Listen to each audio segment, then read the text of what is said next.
there's so many choices that you could have come, but to come talk about socialism and independent politics and our role of the Democratic Party. My name is Marcia Rummel. I'm from Madison, Wisconsin. I'm on the National Committee of Solidarity, and we were one of the sponsors of this workshop. And also, as a personal note, I'm not really going to talk a lot, but I served for 16 years on the Madison Common Council, which is a nonpartisan body, so I have like a deep knowledge of what it takes to govern in a city. So, you know, it's really a big question for the left that we really need to hunker down on. And I want to just give you an outline that we're going to we have 4 speakers representing sort of different perspectives. We have, I'll tell you in a minute, but we're each going to have 10 minutes, and then we're going to have open mic, and I'll do a progressive stack. So I'll, pick randomly, and get a representative body, and then after that first round, the panelists will respond, and then time we have, we'll do other rounds. So, and there'll be time for a closing session. I wanted to let people know that this is being recorded for the DSA, and so if you speak and you don't really want to have your name in public, just be mindful that we're in a public setting, and so be careful with your own story, if that's what you need. So the first speaker is going to be Ashik Siddique. Speak into the microphone. Okay, I'm sorry. I always tell people to talk with their outdoor voice, and then I'm not doing it. And Ashik says that he is currently serving as national co-chair of DSA and is on DSA's National Political Committee since 2021. He was born and raised in Brooklyn, joined DSA in 2017 in Washington, and now lives in North Carolina. And he started organizing for DSA with Bernie Sanders' campaign in 2020 and for eco-socialist campaigns against climate crisis, and to pass the PRO Act to expand labor rights.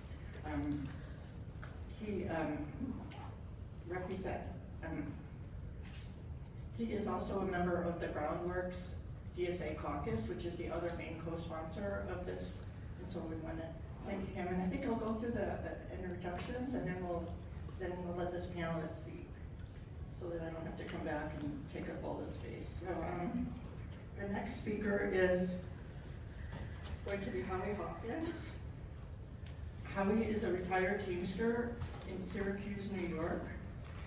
He has been active in movements for racial justice, peace, labor, and the environment since the late 1960s. He was a co-founder of the Green Party in 1984, and was on the Green Party he was a presidential candidate for the Green Party in 2020. He is a member of the Green Party and Solidarity and the Ukraine Solidarity Network. The next person is Bennett Carpenter. Bennett is a queer Southern trainer who's a member of the National Executive Committee of the Liberation Road. They run campaigns to win participatory budgeting and community-based alternatives to policing, elect movement candidates, and to local and state office, and unionize over 2,000 graduate students. They live in a small eastern North Carolina town with their husband, Attila. And the last person is Lee. Not as organized as I thought it would be. And of course now I lost track, but Lee is representing Tempest. She lives in New York and is represented, she told me at breakfast, by both AOC and Mamdani. So she is also on the National Committee of Tempest, and I'm sorry I lost the page, something to give you more, but I want us to get started. So first we'll go with Ashik. Thank you.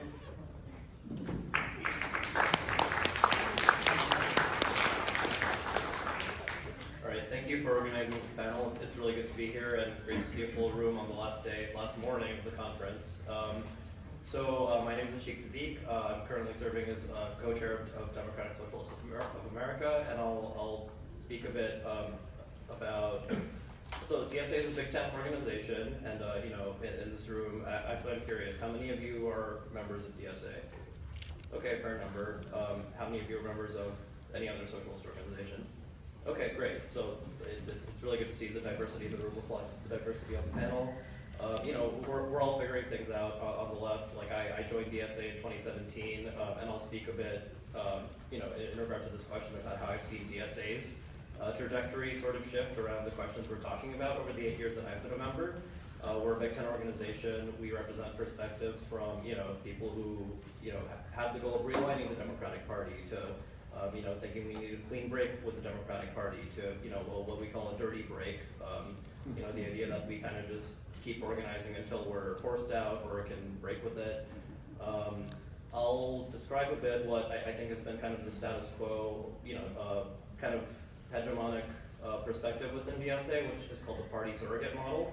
I will say I also represent a particular caucus in DSA, the Groundwork Caucus, so that's kind of what we believe is the consensus. We're continuing to try to organize better about how we organize independently and sort of tactically engaging with the Democratic Party with the ballot line, but really trying to build political independence. Like that is the goal. Like across DSA, we have a consensus that we are trying to build the party, and in many ways we're already doing it. So I think you'll hear from some other panelists about how we see the Democratic Party operating. I was really struck by something I heard, I think Bhaskar Sukkar say a few years ago, that we talk a lot about the two-party system in the United States, the Democrats and Republicans, but formally it's a no-party system. Like we don't have parties in the United States that are, that have a membership, have internal deliberations like in other countries or in parliamentary systems. It's really just funding networks. That's really, at the end of the day, what the Democratic Party is, like the Republican Party. So it's just which sector of capital pours more money into politics. So what we're doing in DSA, like over the past 8 years, we've been building a party apparatus in many ways. Like we now have a membership that's exceeded 80,000 members all over the country. We're the largest socialist organization in the United States in many decades.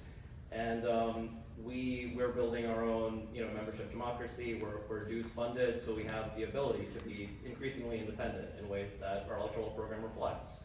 So there are a lot of functions of a party. So the party surrogate model is the idea that we can build a lot of those functions of a party, even if we're not formally a party as defined in the United States, where you're on the ballot line. We're already doing a lot of things like independent funding, like pooling our resources from our members. The members make decisions about how we engage in electoral politics, and the people we have in office increasingly reflect this. So I'll talk a bit about Zohran Mamdani, whose win in the Democratic primary for mayor of New York is probably the biggest thing that DSA has been part of doing. I think in many ways it's the biggest thing for the socialist left in the past century. I can't really think of other examples in the past, many decades of seriously contesting for power in a major city like New York, the largest, wealthiest city in the country, if not the world. I was born and raised in Brooklyn. So I've really seen the trajectory of, urban politics since David Dinkins when I was a kid, to Rudy Giuliani, to then Bloomberg and de Blasio. And we believe that Zohran Mamdani represents something really meaningfully different. And we can talk about comparisons like Brandon Johnson in Chicago and that trajectory. There are a lot of things that we're really thinking about what it would be like for a socialist to govern New York City that reflects the kind of party that we're building. So I'll mention something that we think is a meaningful difference in what we're doing from the Democratic Party. Right after the election in November, last November, after Kamala Harris, just totally failed in the Democratic election, in the presidential election, there were many takes that I think we're probably broadly united around in this room about why she failed versus Trump, like what the conditions that allowed Trump to get elected a second time. That are pretty similar to when I joined DSA in 2017. The Democrats had failed, like Hillary Clinton failed against Trump. They just did not mount any real alternative. A lot of us had supported Bernie Sanders, who did, represent a meaningful break from how Democrats had been operating for a long time. He was an independent. I'm sure folks in this room have critiques of his project, but it was a real break that represented, the aspirations of millions of people and a real working class mass politics. So DSA grew a lot through that, and the project that we developed year after year, I think showed increasing maturity. The year that I joined the first time, a lot of us were like, all right, what do we do after Bernie? I guess we're socialists now. What does that mean? A lot of people joined DSA thinking like, okay, this is the platform of things that Bernie Sanders ran on, like Medicare for All, Green New Deal, social housing. These are all things that if a candidate supports that, then we'll probably support them. And we found over the first year or two, a lot of DSA chapters. DSA is a pretty federated organization. A lot of the work happens at the chapter level. Our strongest electoral programs are driven really at the chapter level. And there was a lot of experimentation that happened in those years, from 2017 to 2020, where plenty of chapters, endorsed people who had that good program, that seemed pretty solid, but then in practice found that, okay, once you elect that person, how are they going to enact those things if they're not supported by a strong mass base that they're in meaningful relationship with? It became very clear that in plenty of chapters, just electing somebody on a good platform doesn't support them to then enact those things. There are all these institutional pressures that everybody here will be talking about that really mitigate against a program from being advanced. But then through running strong field campaigns, like really building the muscle of campaigning and then organizing to win, and then having the office, and then increasingly having people in office. So DSA now has hundreds of people in elected office at the state and local level across the country. And in chapters like New York City DSA, like Twin Cities, Minneapolis and St. Paul, Los Angeles, Portland, Oregon, that have multiple members of the relevant office that are in government together. We have what we call socialists in office blocks and committees that organize with the DSA chapter to enact the program. So Zohran Mamdani was able to run for mayor of New York City because he has like 4 or 5 years of experience in the state assembly as part of a block of socialists in office who are organized closely with New York City DSA to figure out how to strategize together, how to engage with state power. New York is a state that's been a Democratic trifecta government for the better part of a decade. And Zohran just defeated Andrew Cuomo, who was the governor of New York State during a time where his tenure was just really marked by enabling Republicans to operate in ways like there's a whole, I'm forgetting the acronym, but there was a block of people who were nominally Democrats in the state government who were basically Republicans who blocked any kind of progress, and Cuomo fully enabled that. So DSA organized year after year to elect more people in the state government, and were very agitational. They were able to be meaningfully independent because they had DSA's independent structure backing them. They had a base of community membership-led orgs that really represented bases in particular communities in New York City. And upstate New York, Zohran Mamdani was elected in Mid-Hudson Valley after organizing for years for a public power campaign. And through organizing that campaign, DSA was able to identify, like, okay, these are the Democrats in state government who are blocking the Build Public Renewables Act, and which is the most ambitious, Green New Deal style legislation that's passed in any state, and that's a real model that DSA helped make possible. So after campaigning for a few years for public power, there was again, I forget the guy's name, but this guy in state government was blocking progress, and DSA decided to primary him. And it worked. Like the Mid-Hudson Valley chapter has grown really fast, like year after year, for the past 4 years. After electing Zohran Mamdani to office as part of this block of now 9 socialists in office in the state government, they're really able to challenge the Democratic establishment and operate like a party in New York State. So Zohran comes from years of organizing this way independently and showing how different threads of organizing can come together, not just in electoral power, but with labor power. Like Zohran has been backed by a number of key unions. UAW Region 9A was one of his early endorsers, and UAW had a whole internal reform process with the Rank and File Reform Caucus a few years ago winning, and John Fain being in leadership, and now working with organizations like DSA to help elect somebody, to elect a whole block of people. New York City DSA's latest elected in office is Claire Valdez, who was a UAW organizer. Increasingly, we're prioritizing labor candidates, like people who are labor organizers, who have meaningful experience in working class organizing, experience in collective decision making in working class institutions, like a labor union. And those are the people we're trying to develop as candidates who can work with DSA. So Zohran had the backing of UAW, he had the backing of groups with real community bases, like Drum, Desi's Rising Up and Moving, who I think were also at this conference, who represent largely Bangladeshi and South Asian workers and tenants. in Queens and throughout New York City. So real community bases coming together with labor unions, like working class organizations that can really mount a meaningfully independent campaign. So the coalition that Zohran put together represents, like there's a reason that it shocked so many people in the establishment, because the establishment has been ignoring like all these people. Like my family are Bangladeshi immigrants in New York City. I've never seen people be as politicized in this community as they were on Zohran's campaign, because he was speaking very authentically to, not just pandering, not just using identity-based appeals to be like, hey, I'm like you should vote for me, like Democrats have been doing for decades.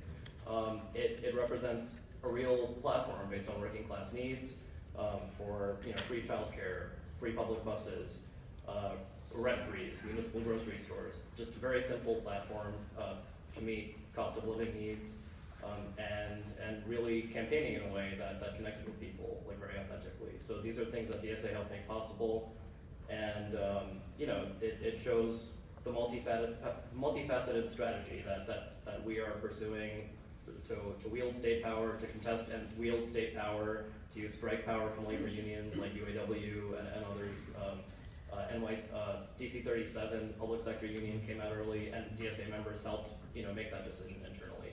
So these are things that would not have happened without DSA members organizing for state power within their unions, and street power, like social movements, have been a major part of this. Like Zohran is somebody who didn't just get into office to pass bills internally. Like he's been an organizer in office. Like we want all DSA candidates to be in office.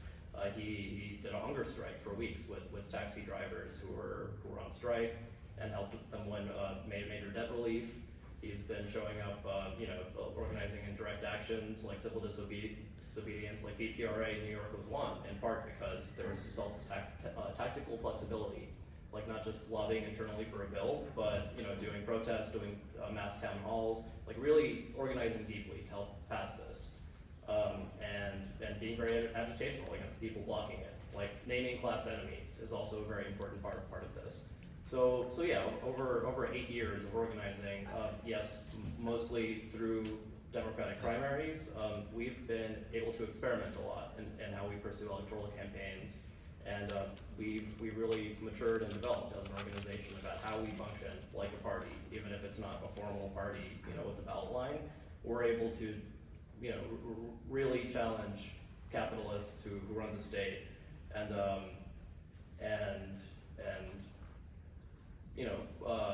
pursue newer and bigger problems. Like like I really thought about my time in DSA and a lot of the questions being discussed at this conference. I feel like the level of maturity of the left in general, and DSA in particular in this period, is about really transcending a lot of the limitations and sort of inward-facing like problems that we've been dealing with on the left for many decades. Like as I've learned about the history of the left, like we are building the apparatus to be able to really build programmatic unity, to bring a lot of organizations and communities into the work we're doing, and really contest for state power and challenge the capitalists where they have power. And this is not always like using the Democratic ballot line. Like I just learned this weekend from comrades in Portland DSA, who in their city council are able to run as independents because of the way their structure works. They don't have to run as Democrats, so they're able to be independent. But either way, whether we are trying to run more independent candidates in DSA where the ballot line question is not, feeling like it's a primary concern. So whether we run in the Democratic Party, whether I think Bennett has more to say about what being in the Democratic Party even means. Just because there's no formal party system here, we're able to be tactical where it matters. In most places in the country, that will mean for us running in Democratic primaries. But in places like Portland or Seattle, like we can run as independents. Either way, the point is to build the party surrogate, to build all the party apparatuses that allow us to be meaningfully independent. If and when Zohran becomes mayor in November, we're going to deal with a lot of major challenges, a lot of like much bigger problems. But DSA in New York City alone is now approaching 10,000 members. Those members are all like highly activated. They're all these, we're not a passive, just list building organization. Like we have internal democracy. We have all these different styles of campaign organizing. We have labor organizing, tenant organizing. Like all these things come together to be a much more powerful whole.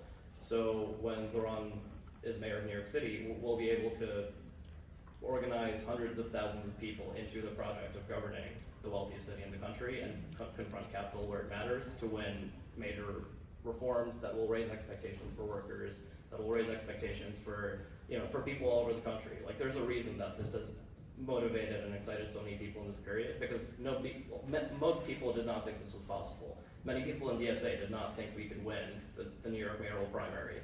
And now that we are doing it, because there was a strong core of people who had a lot of faith in our movement, in the ability of, somebody like Zohran is, I think, a unique generational talent. He's an excellent communicator, but he comes out of our membership organization through the leadership structures that we've been developing, and that is the source of the power. So when he's on CNN talking about democratic socialism versus capitalism, that's because, an organization has really been built to support and advance this. So I think in regard to the Democratic Party questions, I think this represents a meaningful next step from the Bernie Sanders campaigns of 2016 and 2020 that motivated so many of us to join the left, then also to become critical in appropriate ways.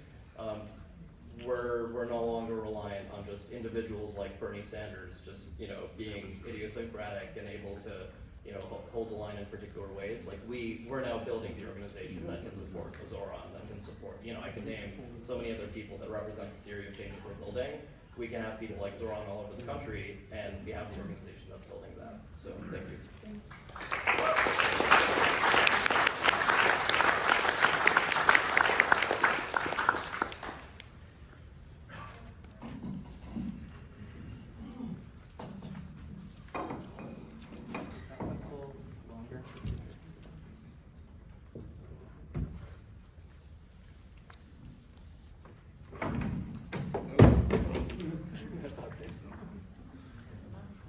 Well, good morning.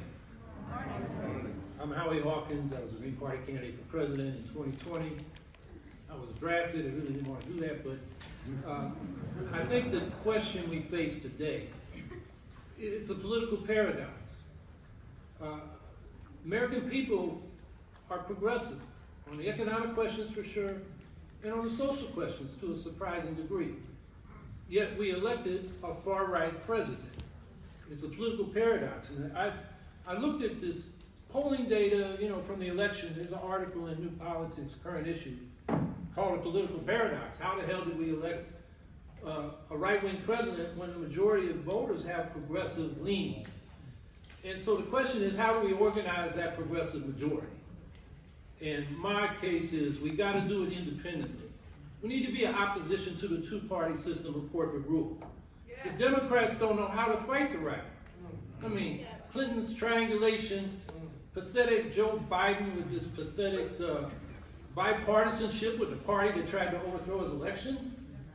And I'll talk about Mamdani in a minute. I think when progressives and socialists go into the Democratic Party, they give a thoroughly neoliberal corporate party whose power structure is controlled by the ultra-rich funders and the upper middle class professional operatives, politicians, and party and campaign and politician staff, and the universe of nonprofits and consulting firms and law firms that circle around and make money off this political business. The power structure, it's not in their DNA, given who runs the Democratic Party, to have a redistributive progressive economic program. Because the rich and upper middle class don't want to tax themselves to provide for the basic things, the basic public services we all deserve. So I think we got to do it independently. That's going to be my basic argument. So what about Zohran Mamdani? Well, I think independent left can take a lot from Howie campaign. His demands were very concrete, clear, as opposed to abstractions. I'm in the Green Party. People like to say public health is a human right, and affordable transportation is a public good. He said free and fast buses. He said free child care. He said freeze the rents. Very concrete. Voters can grasp that. He didn't campaign on an ism. He's a Democratic Socialist, but he didn't say vote for me for socialism. He said vote for free and fast buses, universal child care, a rent freeze and rent regulated apartments. People can grasp that. I think we can learn that. And the other thing he did, deep canvassing, he said, we go out and listen, we don't lecture. And I've been a campaign candidate many times. People just love to be heard because nobody's listening to them. You know, Democrats and Republicans, if they do a canvass, they go out, they do a fact-filled, you know, pitch for their candidate or their cause and then try to get a response. And they don't listen, they lecture. And so I think that we can learn from Mamdani. But the problem he faces is he's going to get into office, but he's not going to be in power. If he does get in office, I mean, remember India Walton in Buffalo? She beat the four-term incumbent mayor, and then the Democratic and Republican rich folks got together and smeared her. It was vicious, and she lost decisively in the general election to a write-in candidate. I mean, I think Mamdani might be better organized. He can get through that. But then he's going to face the capitalist power structure. You know, he needs the state to pass some progressive tax reforms to fund his program. And they've already said, the governor and the leadership of the Assembly and the Senate said, no, you're not going to do that, because they don't want to tax themselves to fund real public services. That's what Brandon Johnson, that's the other fate that Mamdani faces. Brandon Johnson here in Chicago, within a year, his favorability rating was down to 6.6% in February because he couldn't implement his program. He didn't have a majority of the Board of Aldermen. Mamdani, at best, will have 20 out of 51 members of the city council in New York who are in the progressive caucus, which isn't that damn progressive on a lot of questions or coherent. So, and then he's going to face the bank and financial interests, and, you know, they can decide not to invest, they're threatening to flee. He's going to be in a very difficult situation, and if you get into office and not in power, you end up administering the system you started out to change.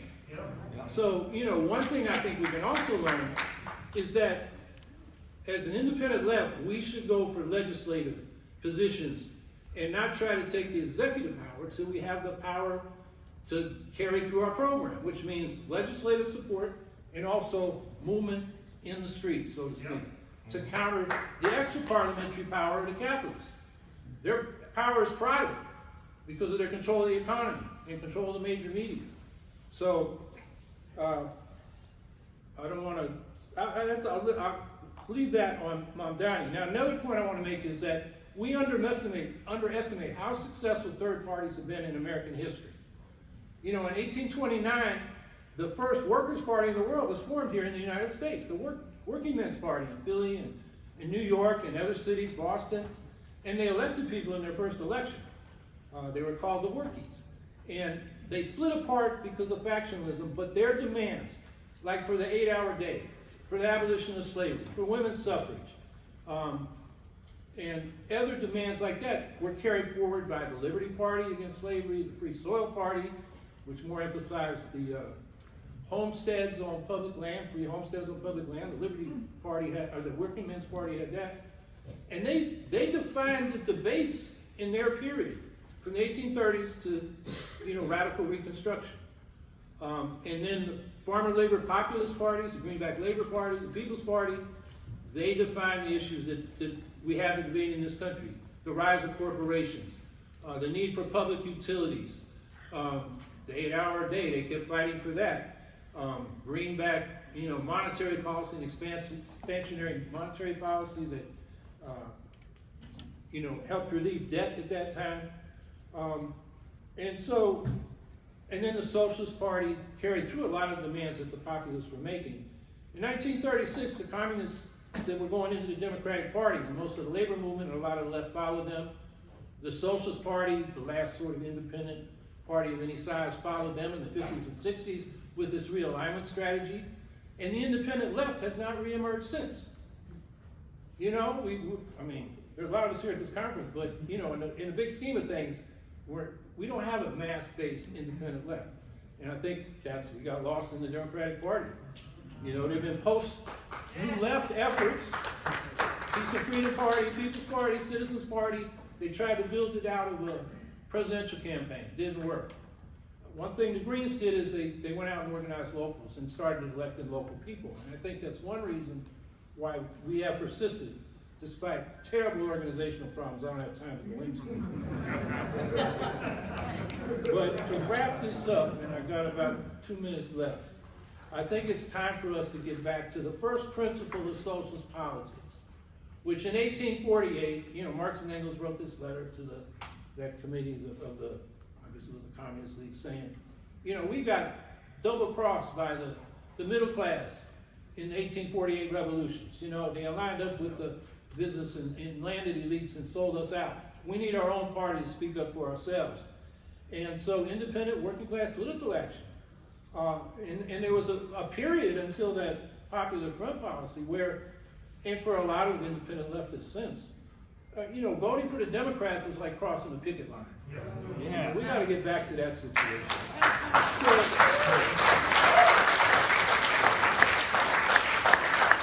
And the problem with the progressive Democrats is they make the corporate neoliberal Democrats look a lot better than they are. The corporate Democrats are firmly in control of the Democratic Party. And in fact, they like having some progressives around to fool a lot of people into thinking, well, they're lesser evil to the Republicans. They actually are, but not enough to solve any problems that we face. So my argument is, look, the Green Party can't do it. There's no union ready to do it. DSA doesn't want to do it. We don't have a national organization that can organize this party at this time. But what we all can do is go home and organize it locally. Mass parties, organizing parties, dues-paying parties. And by mass party, I mean we're aiming to win over the majorities in our communities. That progressive majority that's out there, and how do we organize it? I think we go home and organize it. Instead of hundreds elected to local office like the Greens have done, and DSA has done inside the Democratic Party mostly, we should be electing thousands independently at local level. And on that basis, then we got a bench of elected officials, experienced campaigners. We can start going for state legislatures. And then the U.S. House ought to be the strategic goal. We get a caucus of the independent left in the House, changes the whole debate. We got some leverage, we got some media access that can't ignore, and that would change the whole dynamic. So I think that really needs to be where we go. And I also say a reform we should all fight for, I think we can all agree on this panel, is ranked choice voting, particularly proportional ranked choice voting, which creates proportional representation in legislative bodies. We're winning this demand. Unfortunately, the left isn't so involved in this movement, but we had 2 jurisdictions in 2000, about 20 or 24 jurisdictions in 2020. By 2024, we had 52 jurisdictions since the last election, Washington, D.C., Boston, Massachusetts, other places. So we're winning that. And the left needs to be in that movement and push when it comes to ranked choice voting for legislative offices, proportional ranked choice voting, or the single transferable vote, which creates proportional representation, so we get a foothold in that right away. And time is up, so I will stop there.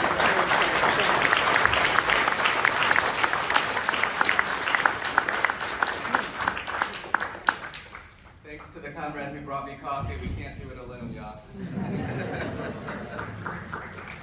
All right. Let's see. Can y'all hear me okay? No, I can't do it. All right, well. All right, I'll just have to lean in. Can y'all hear me okay? Okay, let's start with some things I think we can all agree on, I hope. I think we can all agree that we want a militant political party rooted in and led by the multiracial, multigendered working class. We want the decisions of that party to be democratic and member-controlled.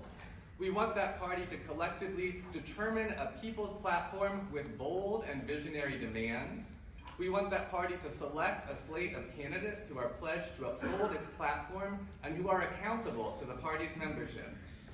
And we want those candidates, I hope, to be capable of winning governing majorities and implementing that agenda through concrete, actionable laws and policies that shift power away from the white male and wealthy few and towards the multiracial, multinational, multigendered working class in this country and around the world. Yeah. All right. Yeah. I think we all actually agree that the Democratic Party is not that party. But what I'm going to argue now is that the Democratic Party is not a political party at all. At least not in the strong sense of the term that I just outlined above. As one of the comrades with Convergence magazine quipped earlier this week, the Democratic Party is really just 3 consultants in a trench coat, y'all. Which means that we actually have to understand it and understand what it means to organize inside and outside of it.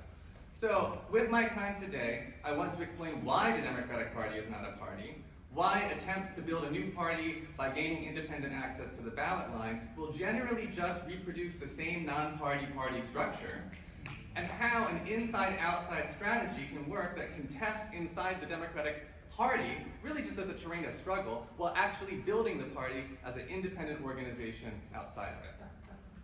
All right, so this weekend many panelists have done a phenomenal job historicizing and contextualizing lots of social, political, and economic structures rooted in their time, place, and conditions. If I had more than 10 minutes, I would do a long history of that with the Democratic Party. If you want, if you take nothing else from my panel, Google Bob Wing, it's an oldie but goodie, his notes towards a social justice electoral strategy. It's available on his website, Bob Wing. It's bobwingracialjustice.org, I think. Yep.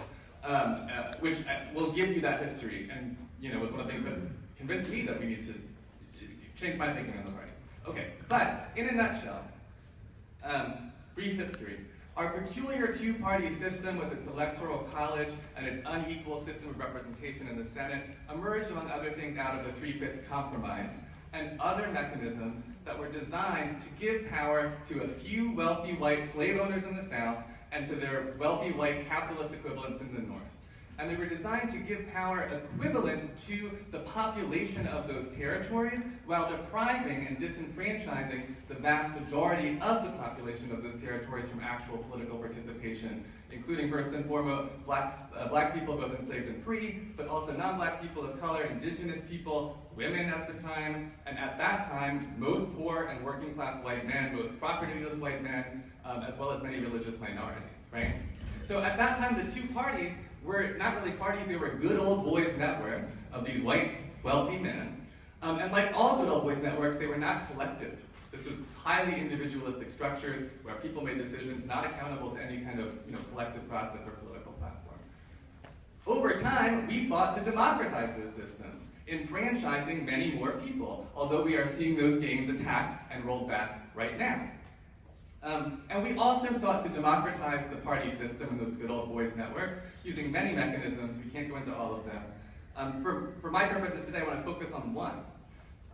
We made the peculiar decision starting in the progressive era in the early 1900s and culminating actually after the 1968 convention, DNC convention here in Chicago, to change the party structure such that the candidates who run for political parties in this country are not determined directly by the party's membership, but are actually elected in a primary open to a mass of voters in a process administered by the state.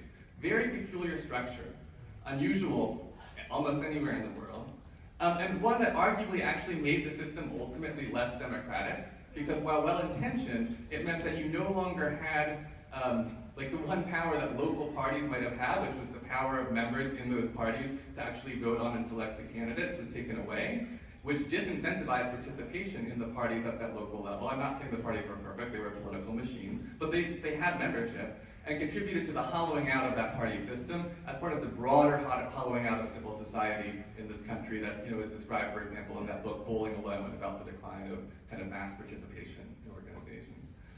Okay, so, and those open primaries, what it means is, they're administered by the bureaucratic apparatus of the states, based on a mass of sort of atomized voters who can vote just based on checking a box on the DMV, or in my case, not even that, in North Carolina, as an independent, I can vote in any primary. And so in significant ways, it's actually turned the parties into something like a quasi-public utility. They are not self-regulating, but they are regulated by the state in the ostensible service of the general public. And so the things we have are these weird hybrid entities. They're one part elite network in a disorganized sense without collective self-regulation. They're one part mass organization, but again in a disorganized sense without collective democratic decision-making. And they're one part public utility, like a municipal waste services provider, which I would argue is the best analogy for our political system as it exists today. Okay. So in other words, the party is not actually a party at all. It does not have an actual mass membership vested with concrete powers over the party's internal operations, selection of candidates, or the determination of its political platform. In fact, the political platform of the party is symbolic and non-binding. We don't have to follow it. And the party itself does not have the power to select its own candidates. Anybody can run. Anybody can run. You can run, I can run, we can run as mayor of our town next year as a Democrat. All we have to do is, in some cases, tick a box saying, yeah, sure, I'm a Democrat, register our thing with the state, not with the party, we register it with the state, and pay a nominal fee, again, to the state. And there's absolutely nothing that the Democratic Party can do to stop us. Now, my comrade Howie Hawkins would say that's not totally true. The party can do lots of things, right? It can recruit and field rival candidates to run against me in the primary, or against you. It can pour millions of dollars into ads supporting those rival candidates. It can pour millions of dollars into attack ads against me. We're seeing this stuff right now. Oh, gosh. Okay. But they can't stop us from running. Okay. So, comrade Hawkins would say, oh, that's too hard and too complicated. Instead, we should just get our own party listed on the ballot line. You want to talk about hard and complicated, try getting the Green Party listed on the ballot in all 50 states, the District of Columbia, and the U.S.'s 5 major and minor territories at all levels of office. Comrade Hawkins can tell you about that. It's a real doozy. You have to meet a high bar of arduous and ever-changing rules that are different in every state, while fending off legal and other challenges from the Democratic and Republican Party establishment apparatus. But let's say you manage to do all that, you get your party on the ballot in all 50 states. You now have to deal with the fact that you have to win 50% plus 1, which disincentivizes people to vote for you. It's a high bar. So in addition to getting on the ballot, you then have the challenge of attracting supporters while dealing with the frustration and consternation of voters who are understandably upset that a third party on the ballot might spoil elections and hand all the levers of state power to some criminal white supremacist mob boss who will use it to do things like, I don't know, ban abortion access and gender-affirming care, slash Medicaid, leaving millions to die, or give $150 billion to ICE to construct detention camps and attempt to enact an ethnic cleansing in the United States of America today, hypothetically. But let's say you manage to surmount all of that and your new party is now actually winning a majority of the votes and seats in, say, a third of the races it contests, in a third of the states, and seriously contesting in other places. At that point, the shitty establishment Democrats and their corporate overlords are going to decide to join your party. Because keep in mind that until we change this system, we do not have control over the selection of candidates for our party. Anyone can run as a Green Party candidate, and they can run on a platform of banning fossil fuels, or they can run on a platform of drill baby drill, and they can pour millions into winning that campaign. And so if we're successful in building that thing that's powerful enough, we're going to have Nancy Pelosi just switching parties and deciding to run for the Green Party seat in California. In other words, we will have poured blood, sweat, and tears over many, many decades to create a party structure that fundamentally resembles exactly the same non-party party system we have now, only with a different name on the ballot. Comrades, I humbly submit that that is not worth our time, energy, and effort. Now, for some folks, I fear I have just reconfirmed your worst thinking about elections, and you're like, yeah, why should we do electoral work anyhow? Sounds like a real bad idea. But I had good news. We can build. Could you try again? I sure can. We can build a militant political party rooted in and led by people of color, oppressed gender people, and the multiracial working class. We can ensure the decisions of that party are democratic and member controlled. We can build a people's platform with demands that are both visionary but concrete and actionable, and that shift power away from the white male and wealthy few. And we can recruit and run slates of candidates who are pledged to uphold that platform and who are accountable to the party's membership. To do that, we have to disentangle the question of the party from the question of access to the ballot line. In most places, we need to contest on the Democratic Party ballot line, struggling against corporate Democrats and struggling for the votes in support of their voters, simultaneously building our own independent political infrastructure. We call that an independent political organization, or IPO. We also sometimes talk about it as an inside-outside strategy, by which I don't just mean working inside and outside the terrain of the state and electoral politics, but working inside the party as a thing and building an organization outside of it. Last thing, I'm sorry, and then I will close. Because people think this is hypothetical, it's not, it's real. We're doing it. In North Carolina in 2015, a ragtag group of local activists helped elect a radical queer black socialist woman to local office, and on the back end of that campaign, we used the momentum to build a new political organization. It literally started with 10 of us in a room and $10,000 and one very part-time staff.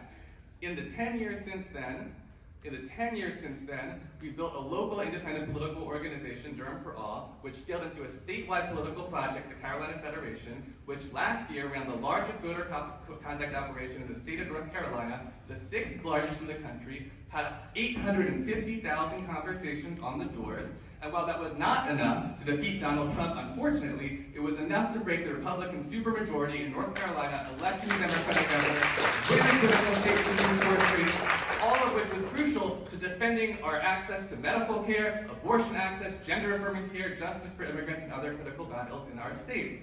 And we've done all that, the Carolina Federation did all that while doing year-round issue-based organizing that connects this program to the demands of a multiracial working class mass organization that is recruiting and training candidates to run on the basis of a platform that is democratically determined by its membership. So this can be done, it is hard as hell, and if you want to talk about how to do it, let's do that. What's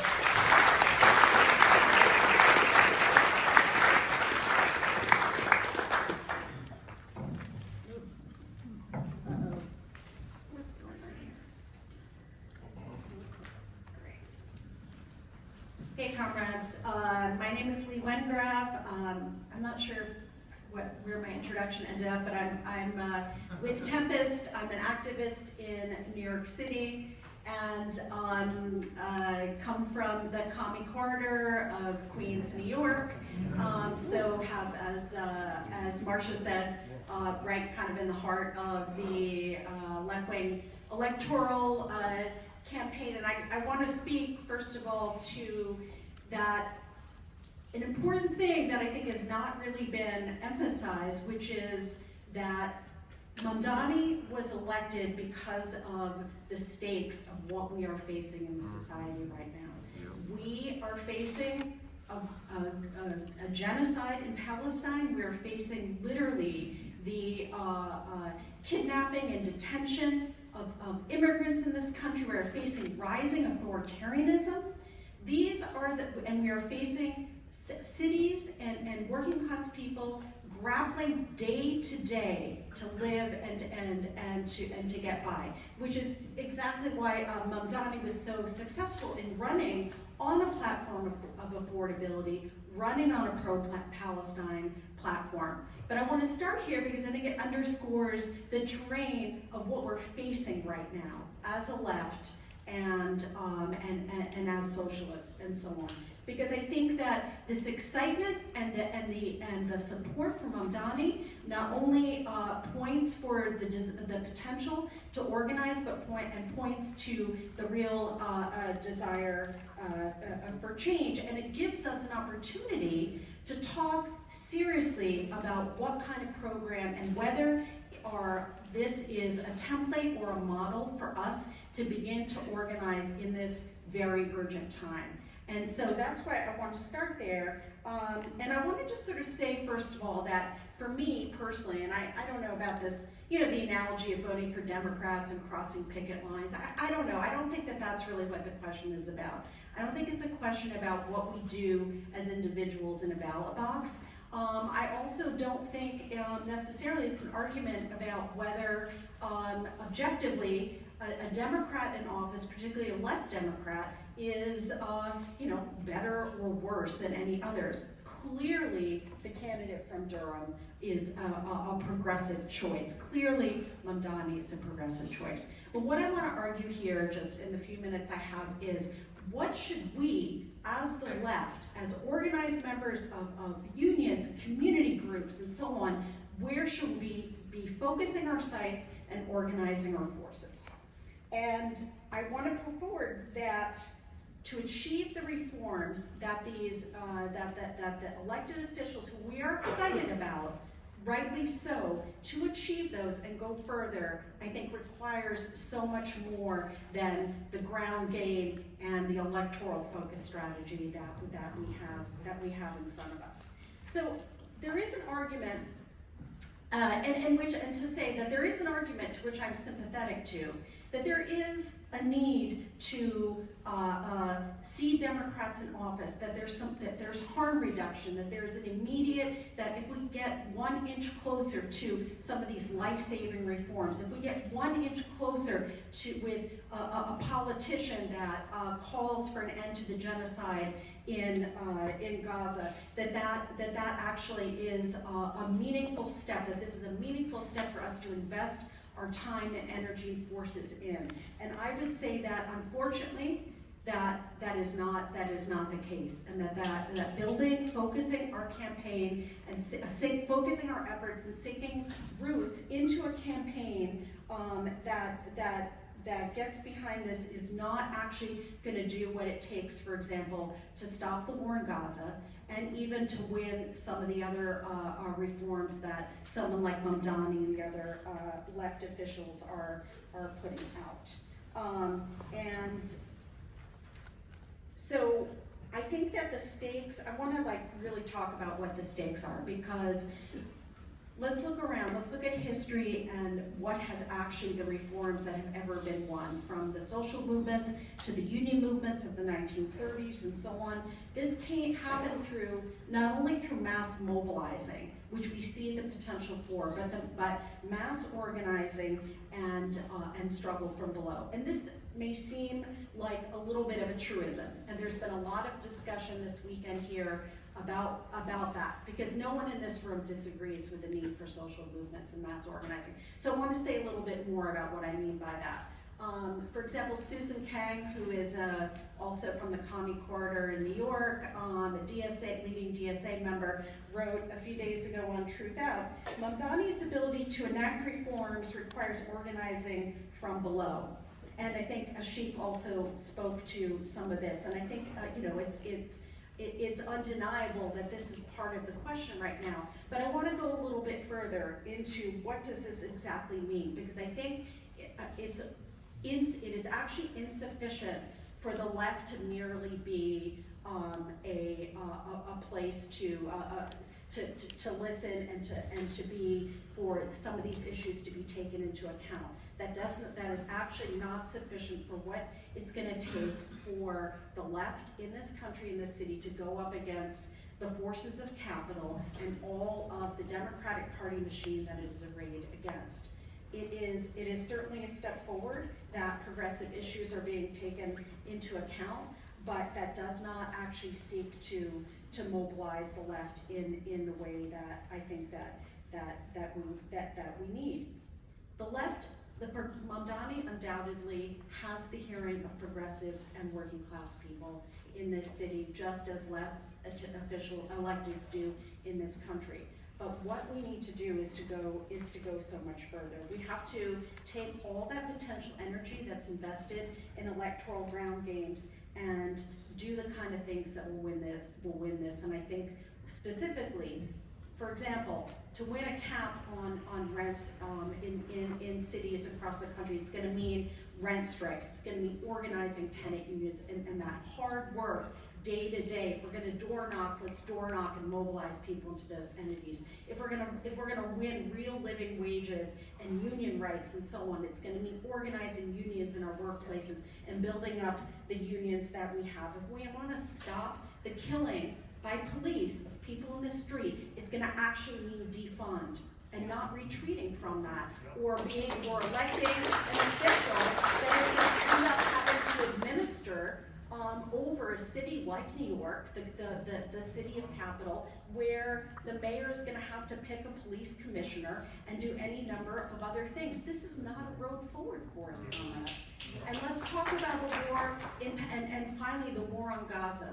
What is it going to take to stop the war in Palestine? It's going to mean us being able to go up against the right-wing Zionists that are trying to shut us down, and the war machine and Trump's agenda that is about giving a hand-holding to Netanyahu and Israel to wipe Gaza off, the Palestinians off the face of the earth. We cannot, I don't want to sound alarmist, but we cannot build these movements and this organization overnight, comrades.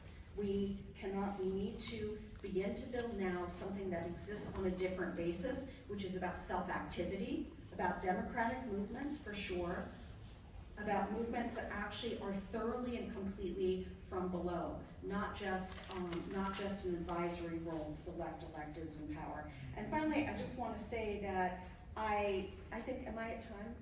Okay, that I think it's important just to, I don't have time to comment on the question fully about that Ashik raised about a dirty break, but I do feel that I'm puzzled by the fact that the question of a dirty break of leaving the Democratic Party, even in the medium and long term, has receded from the horizons of our political discussions, and the default has now become a realignment of the Democratic Party. I think that this is actually a disappointment and a mistake, because the record of realignment is so bad.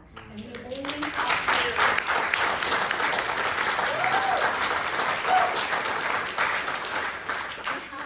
the first place I would start, comrades, is the Democratic National Convention last year, which was a horror show. A horror show of cheerleading, electeds that are willing to sign away such important things. Look at what Gavin Newsom did 2 weeks ago, signing away the rights of immigrants to undocumented to health care.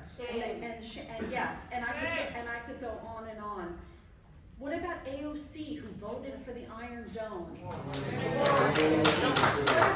What about Bernie, who, for all his good intentions, has been throwing himself at the wheels of a party, or the years, that has been unable to deliver again and again and again, because we are not in the streets to make sure that happens. I could go on and on. And Mamdani is a great guy, but he is going to be hamstrung by the vice of those constraints, just as all those other officials are.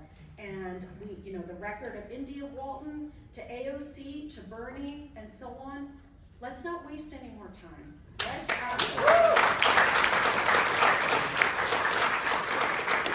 turn our courage, our forces, our ground game into building that independent force in the streets, in the ballot box, but in our unions and our communities today.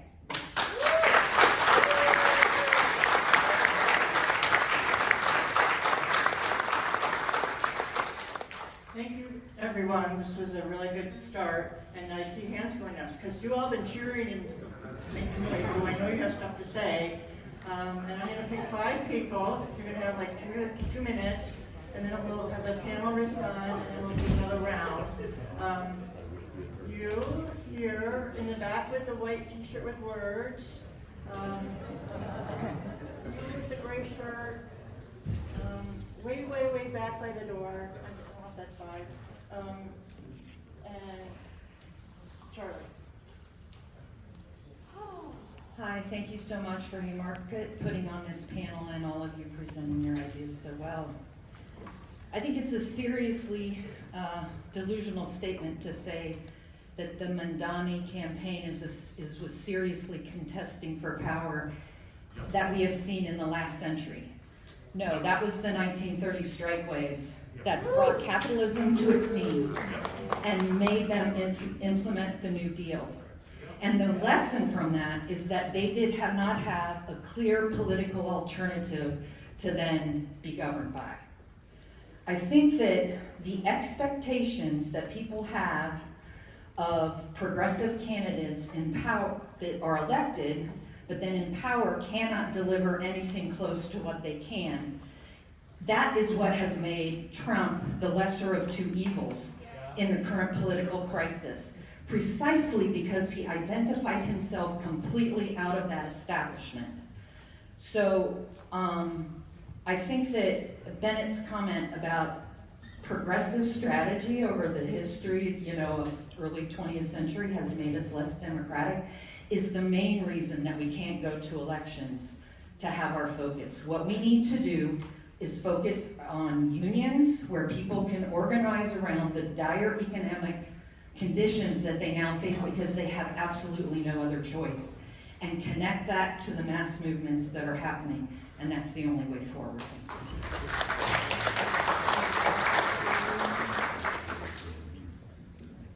My name is Jolene. I'm an activist with Speak Out Socialists. Let's be very clear that running in the Democratic Party as a radical candidate legitimizes the Democratic Party. This is a party that represents capital. It represents a violent system of exploitation around the world and it represents U.S. imperialism. Yep. There is no progressive candidate in any local or national that will change this. Yep. That has been said here. But let's be very clear about the nature of this party. The Democratic Party will eat us. It will devour us, just like Syriza, just like Podemos, just like Allende. It will use the state forces to overthrow any progressive change that comes in that does not challenge the power of capital. Yep. What challenges the power of capital? Not just pressure campaigns in the streets with large social movements, not even just general strikes like we had in the 1930s. It comes from actual social revolution by the working majority. And when we have that, when we're on the streets, like the Arab Spring, like the Iranian working class, like working class potential revolutionary situations time and time again, what have we lacked? A combative, revolutionary, working class organization that can make that call, that can help workers to stand on our own feet and actually take power into collective decision-making of workers' councils. So, what do we build today?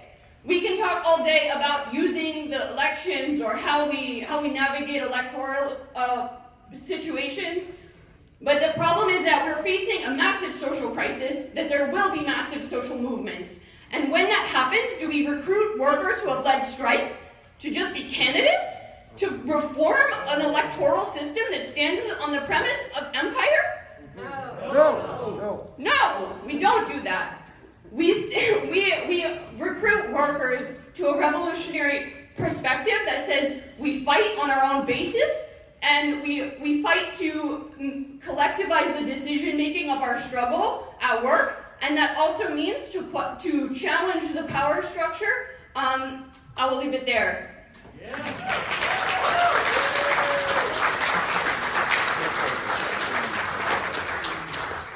Peace, comrades. Anthony Rogers Wright with Black Alliance for Peace. A question that I wanted to bring up and an issue as well. I mean, with DSA, it's good to see you, Brother Howie, as with the Green Party.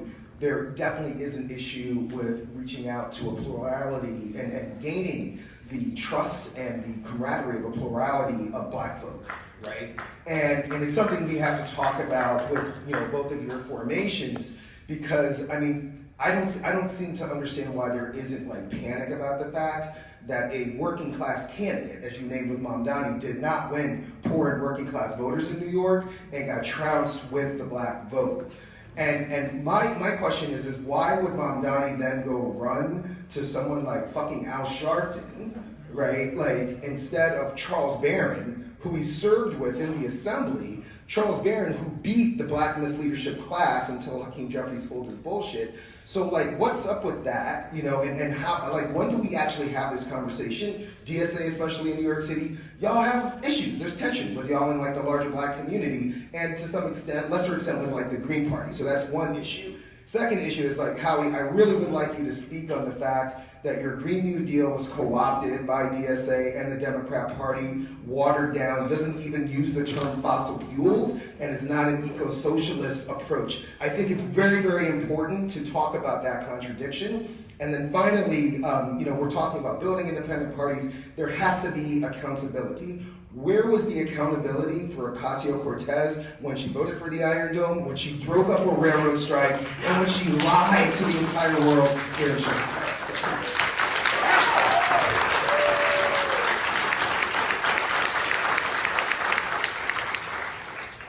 Charlie Post, I'm a member of Tempest in New York City, and I was thinking of starting with the import that power doesn't come from holding office in the existing state, but from disruptive social movements, which a number of comrades have already raised, that Lee was pointed to and a number of comrades have raised.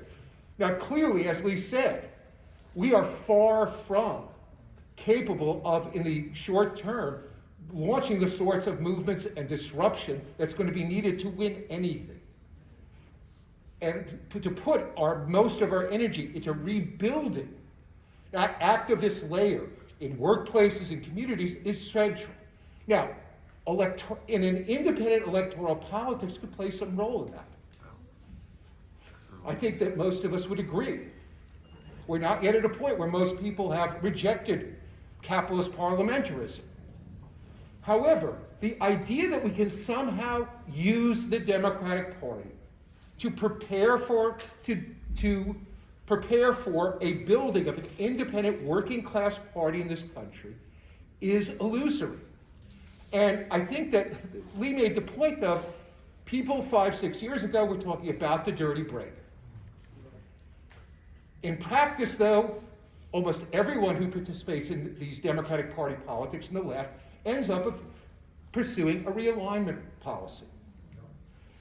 People will continue to talk, as comrades do, about an inside-outside strategy, the surrogate party, etc. The problem is it's all based on the idea, which is exceedingly simplistic, is that, well, and it's true, the Democrats are not, and the Republicans are not parties in the sense that we understand this with membership, accountability, etc. But that doesn't make it that an empty shell and give us more opportunities. It gives us fewer. As Kim Moody pointed out, these parties are fundraising cabals for capital, which means that and in the absence of any democratic structures, this is the tyranny of structuralistness. This is the tyranny of structuralistness.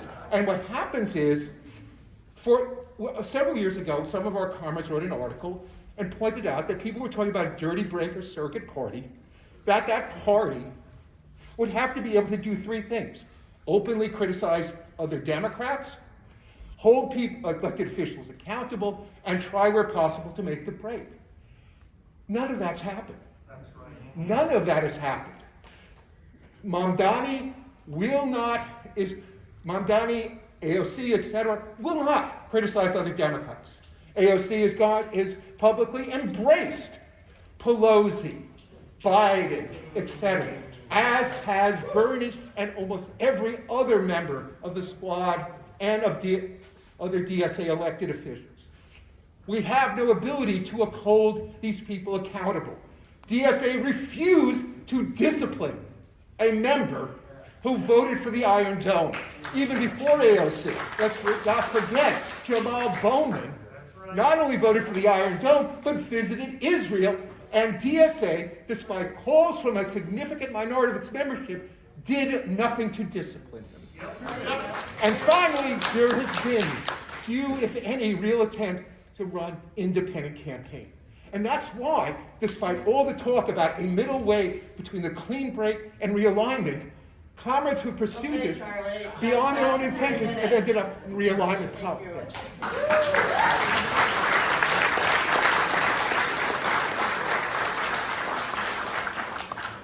Hey folks, my name is Kendall. I'm here from Firebrand.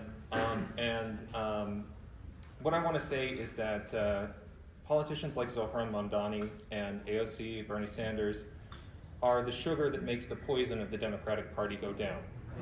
They are there to renovate an image of a genocidal imperialist party, to tell us all that it's okay to vote for people who are okay with dropping bombs, who fervently support dropping bombs on children.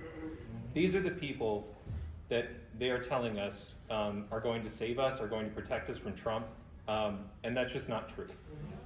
The second thing I want to say is that we need to break away from the mind virus of electoralism.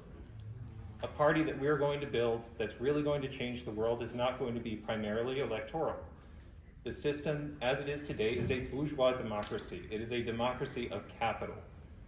In order for you to get elected, you have to have shitloads of money. That's just the honest truth. There's a 95% chance that the candidate that raises more money in the election wins. A 99% chance that the candidate who raises more money wins the primary. This is not a democracy. We do not have a democracy. We can't win a majority of socialists, genuine socialists, in the government today. So we need a party that is going to combat capital in the streets, in our workplaces, first and foremost, and will use elections as a tool to put forward propaganda, but not as the primary form of victory. Thank you.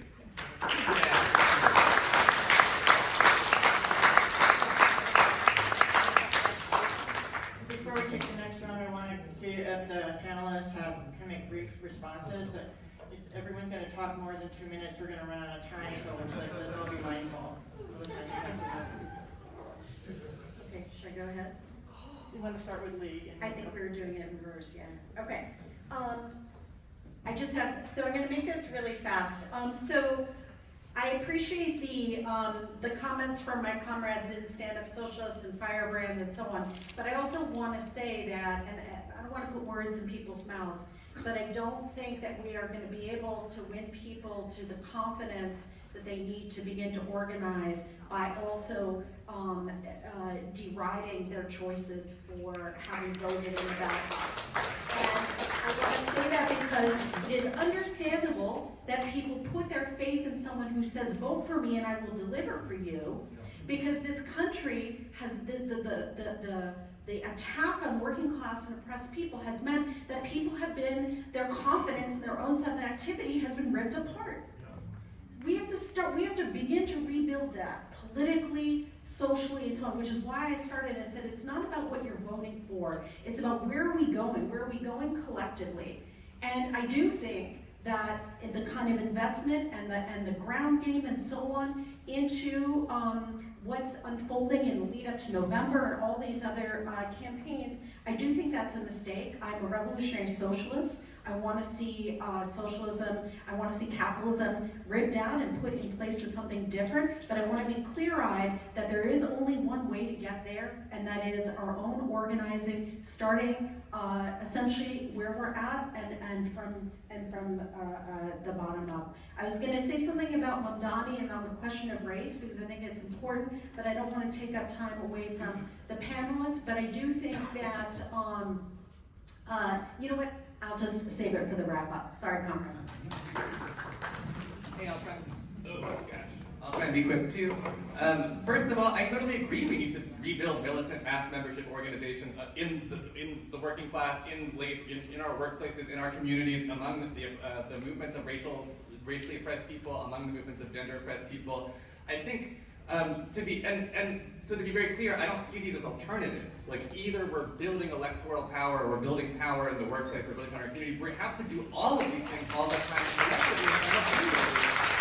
And in fact, who has enough money to go up against individual capitalists? None of us individually, but hey, if we're all part of a union and we pool our resources together and hey, maybe we can actually raise that $1 million to fund the candidate, which is why there is a direct connection between the decline of labor union density and the rise of folks like Trump. Like rebuilding the militant working class labor movement and doing electoral work are not incompatible, particularly if when we do electoral work, we do the work in ways that actually builds and strengthens independent political organizations, even as we're out there talking about a Democrat. The Carolina Federation was out there talking about electing Democrats to office. They were also using a class struggle lying on the doors where we literally had conversations that were moving people and they're thinking about this stuff and inviting them, hey, do you actually want to do more than just elect this Democrat? Come out, join us, come to our next meeting, we're doing that work. We can do it all, y'all. And I'm sorry, the question of accountability, in North Carolina, my comrades just helped sustain the governor's veto on bills that would have deepened collaboration with ICE. 2 bills. Sustained the governor, helped get the governor to veto a bill that would have ended DEI policies and ended gender-affirming trans-inclusive policies. That took real work. It took accountability, it took being out on the streets, it took public pressure campaigns, it took difficult behind-the-scenes conversations repeatedly from groups rooted in mass membership organizations. So don't tell me we're not doing that work. We're doing that work. Now we have to do the work to defend that, and to get the entire Democratic caucus to hold that line. I understand the contradictions of that work. And this is not an abstract question to me. This is a question of whether my trans kiddo, my adopted queer trans kiddo will have gender care. This is a question of whether my neighbors will or will not face the threat of deportation when they're confronting local law enforcement.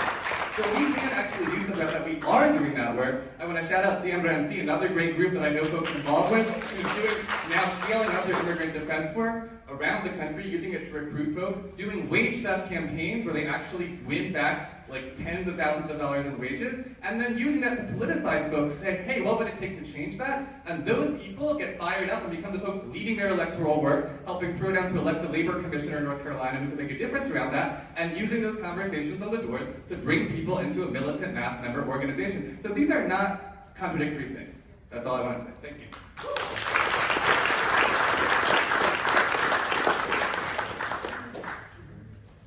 All right, well, Anthony Rogers Wright has a couple questions for me, so I'll focus my 2 minutes on that. The weakness of the left in the black community, electoral politics or movement politics, look around the room, that's something we've got to address, and I think it goes back to grassroots organizing. In my experience, I mean, I'm a white guy in a mostly black neighborhood, never intended to run for the city council district seat, and it was black Democratic committee people who asked me, because I've been active on movements, particularly around the living wage and some other issues, and they wanted me to run against the Democratic incumbent. Kind of, they asked me on the QT. I got 48%, and I got defeated by the part of the district that's in the white middle-class university district. So black people vote on content more than other ethnic groups, in my experience.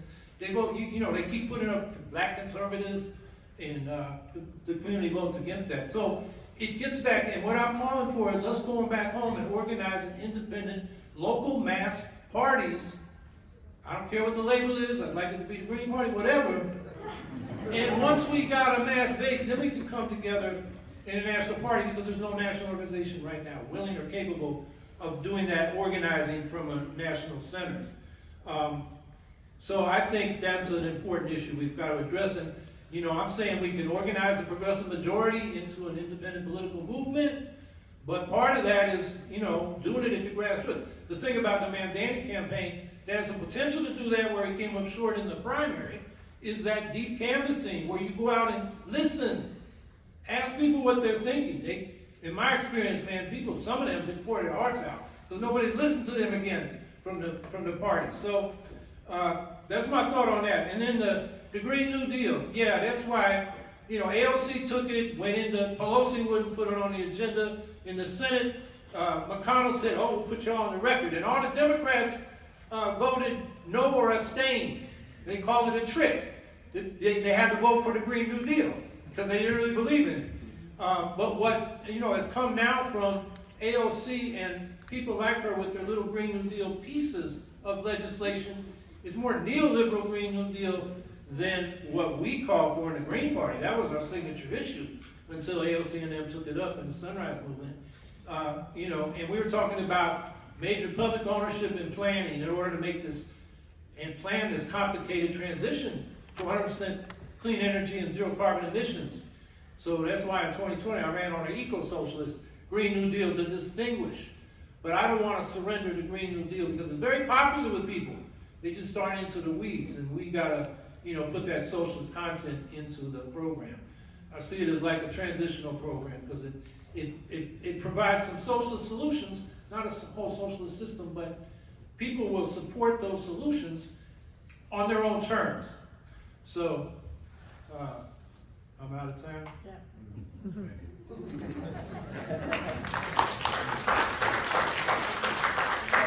Thank you, comrades. There's no way I can respond to everything in 2 minutes. I really want to, because these are substantive points that we really need to debate. And, you know, really consider, like, the material conditions that we're in and what it takes to build the power to address all the things that, you know, like, I really agree with a lot of criticisms that we're talking about what it takes to challenge this power structure. And we need to be real about how we organize that power, like not just talking about it, not just talking about, you know, the ideal party schema we would like to see and advocate for, that, you know, people have been talking about for many decades or even centuries on the left. We need to organize that power. So I think, you know, talking about a Green New Deal, for example, what the New York Socialists in office have accomplished with public renewables is delivering like one of the biggest gains that we have seen in decades that people have been talking about a Green New Deal. The BPRA has passed, and despite many efforts to block it that are ongoing with appointments or whatever that Kathy Hochul is doing as governor, BPRA has won using public authority 6 gigawatts of renewable energy and $200 million in the budget for green jobs. Like that's something that tangibly bridges the rift between labor and environmental organizing that's been driven by capitalists for many decades. And that's going to particularly help people of color, like with green jobs, and that's something that people in the climate justice movement have been talking about for decades. Talking about Palestine, I think it's really important to consider what Zohran Mamdani's win means for the movement for Palestine. I think if we talk, you know, we can criticize Jamal Bowman and AOC rightfully, as many people in DSA have been, We need to look at how AIPAC, the Israel lobby, spent $100 million to influence elections last year alone. I don't even know how much they poured into the New York City mayoral race, but it was probably tens of millions of dollars, if not more. You all probably saw the media, like tarring him as an anti-Semite, like all of these things that they've been honing for years and decades as tools against anybody on the left or anybody who speaks up for Palestine at all. He withstood that. And it, again, was not because he's just a moral and good person, it's because there were movements organizing the strength to help somebody withstand that and support him and back him up to stand up straight and stand up for Palestinian liberation on mainstream media, like against these relentless attacks. Palestinian Youth Movement put out a statement that I thought was great after Zohran's election, saying that this reflects the strength of movements. This is why somebody like Zohran can stand up against the Israel lobby despite their efforts to defeat him. Talking about Jamal Bowman, I think that's a really interesting trajectory to look at, since he did vote for the Iron Dome, which many people in DSA were very upset about. What happened after that is that he did move on Palestine over the next 2 years because there were people on the outside working with him and saying, you know, these are conditions that we would need to endorse you again. And he did move on Palestine, and because he did that, AIPAC poured more money into that race than any race in Congress in history, like over $20 million, and it worked. It defeated him. Cori Bush, somebody who really stood out for Palestine, a black woman from St. Louis who came out of Black Lives Matter movement. She advanced a ceasefire resolution with Rashida Tlaib, a Palestinian member of Congress, who was also a DSA member. And because she took that risk and stood up straight for Palestine, that was the second most expensive primary election that AIPAC poured money into, and it worked also.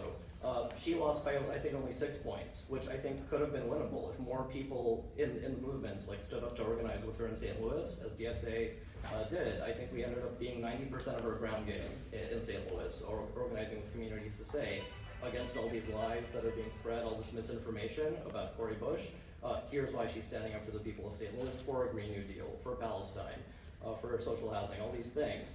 So, you know, we don't have a strong enough base to defend people at the level of Congress, where there's all this opportunity to pour money in. But when we organize to really build the bench from the ground up, like is happening in New York, we can do that. So Zohran is a major breakthrough there. You know, we have to keep organizing to make possible what we think, whether somebody's running as a Democrat or an independent or whatever. All the challenges that Howie and others are describing about what Zohran will face in office would be as true, if not more, for somebody running as a Green Party or independent candidate.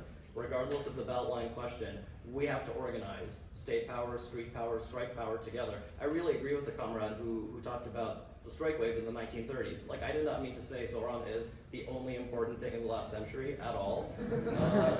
DSA has many labor organizers who've been organizing year after year, or for decades, even before being in DSA, with the rank and file labor organizing strategy that has helped reform unions like UAW and so many others, which are part of the base we need. Like, we need another strike wave to win anything like a Green New Deal.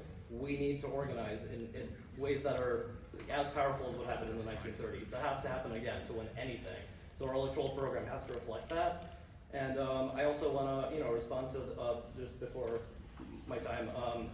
I think the question of black radical organization is really important, and New York City's urban politics is really important to look at on that front. Zohran, I think, so he lost black voters by 20 points, but won young black voters by a really significant margin. And I think the margin that he got for a candidate of the left is probably more significant for New York politics, for black politics, than what we've seen in many years.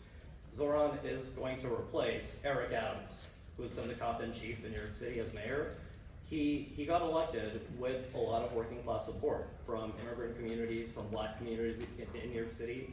And this is something that the left really has to grapple with, especially if we're serious as abolitionist organizers who want to take on the police, the NYPD, which is like the largest military force, bigger than many countries. We need to organize the working class space to defeat that, to really be a counterforce against that. And we need to reckon with the fact that after Black Lives Matter, the uprisings of 2020, Eric Adams was able to become mayor. Like, there are cities across the country where a black mayor is the one increasing police budgets, like year after year. So, as people who are radicals, who are socialists, who are communists, like, we need to build the working class power to challenge that. And I think what Zohran Mamdani managed to do this time, like, is a significant development. So yeah, just organizing the new base. Like this is something like the last point I want to make. There's a comrade here from DSA, Renette, who's a tenant organizer, who was an organizer with the Zohran campaign, who talks about organizing tenant power. Like she lives in a building where Black people and Bangladeshi immigrants like are both part of the same tenant union, and that's part of the base, like building the solidarity they have against their landlords. That's part of the base that allowed them to organize this new coalition behind Zohran, and that's what's going to be the base of organizing against capital in the years ahead.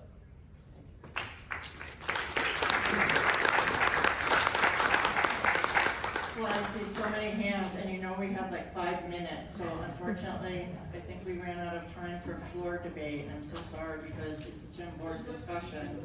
And I guess what I would do is then just have closing remarks from our people on the panel, and maybe start with Bennett and go in a circle and with Lee, so that we get a little rotation. And again, thank you for coming. And so if people want to raise your hands if you're willing to stay and have 3 or 4 more people. Oh, we're on. Okay, are you all people willing on the panel? Okay. Okay, thank you. And I know there was a woman over there. You. Oh, I see your hands waving. I can never try. You all talk too much. You have so much of the day.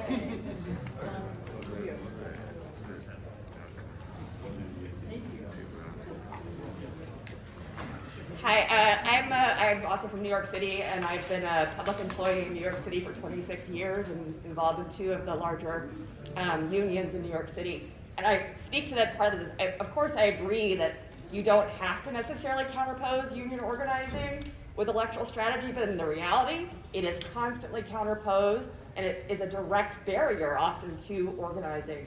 The amount of times that unions ask us to accept terrible things in the name of supporting somebody who might be slightly lesser evil. That's how we've gotten mayoral control of the schools, increased charter schools, and defunding of education in this country. I want to say specifically this year, because I do think that the best thing for me about what Mamdani represented is to say that you can actually talk about Palestine and Palestinian liberation and win. That has not changed the fact that in my union we have not, the argument against divesting retirement funds has been that we cannot alienate electeds, and this is a constant push. So there's a very direct way in which that strategy is a barrier to the kinds of things that we're talking about that I think most of us in this room want to fight for. And I just think that, and that is also to say that it is not an abstract question, right? It means my students losing family members around the world, and that is to kind of have that as like, that is something over here that we can't talk about because we might alienate the people who will then fight for funding for education is, I think, is a problem.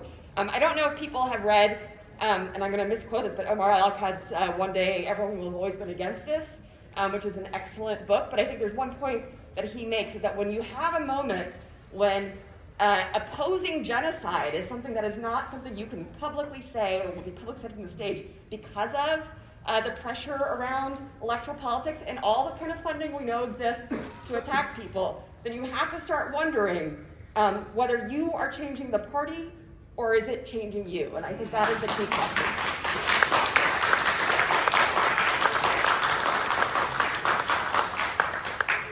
Hi, I'm Kylie. I'm with Firebrand Communists, and I just wanted to say, there's no doubt that there's activists and organizers within the DSA who are absolutely doing good work and doing things on the grounds. But what are these Democrats, what are these politicians within the DSA going to do to support those activists? What is Zohran Mamdani, if he gets elected mayor, what is he going to do to stop the ICE raids in New York? What is he going to do to support the people protesting these ICE raids? Because is he going to tell the police is he going to go beyond just telling the police to not intervene or help ICE? Or is he going to tell the police to stop these ICE raids? Is he going to go beyond? And if he's going to work within this state, which is capitalist, how can you take down capitalism through elections? It's just not possible to go through this electoral realm and think that you can really change. It doesn't matter who you vote for, although I know there's people who are like finding hope in like lesser evils and these politicians who are like little politicians that the DSA can elect. But we have to go beyond that, and we have to maintain revolutionary politics, and we have to understand that the Democrats and even an independent party can never overthrow capitalism.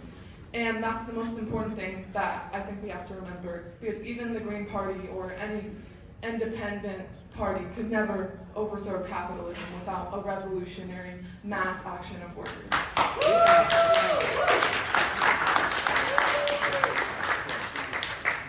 Hi comrades, my name is Jen, I'm with the Tempest Collective. I want to thank everyone for a very interesting and lively debate so far. I want to name that it took 45 minutes into this debate to say the word Palestine.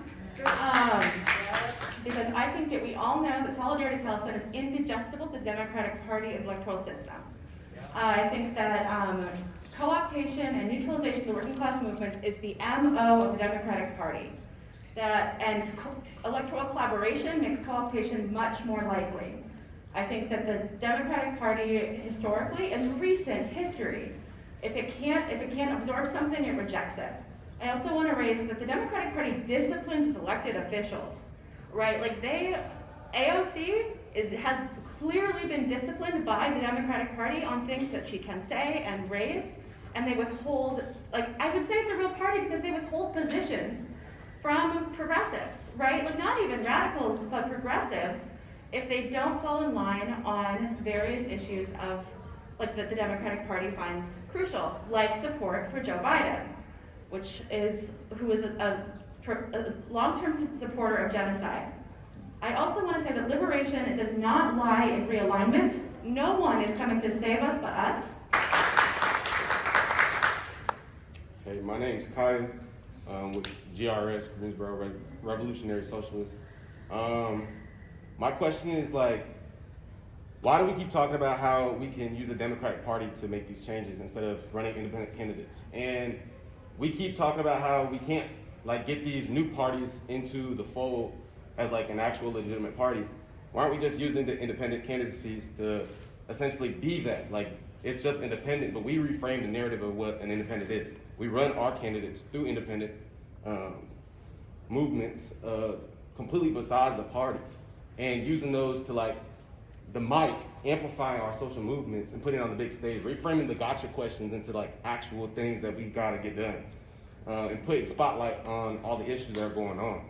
Because we keep sitting here talking about how we can get these Democrats elected and they can do this. That's great, but we should also get those people that are not there exactly to get those wins, but to amplify all the ground game outside of that we keep saying is gonna change everything, all these union work and everything like that.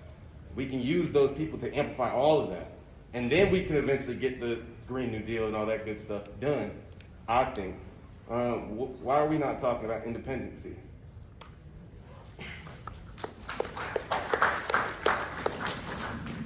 My name is Richard Smith. I'm an editor of System Change, Not Climate Change, an eco-socialist website. And I want to speak to Howie's point about the progressive character of the electorate.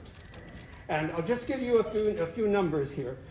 The public supports overwhelmingly public-funded elections, abolishing Citizen United by 75%, abolish the Electoral College by 63%, ranked choice voting 61%, triple the minimum wage 86%, universal child care 73%, tuition-free trade schools and colleges 70%, tax the rich 79%, expand Social Security 92%, Medicare for all 57%, legalize undocumented workers 68%, demilitarize the police, abolish police unions 56%, ban assault weapons 63%, support democracies, Ukraine, a democratic one vote, one person Palestine 73%, and so on. This is a program on which one could organize a social democratic workers' party of the 99%. I invite people to Google It's time for a party of the 99%. Thank you.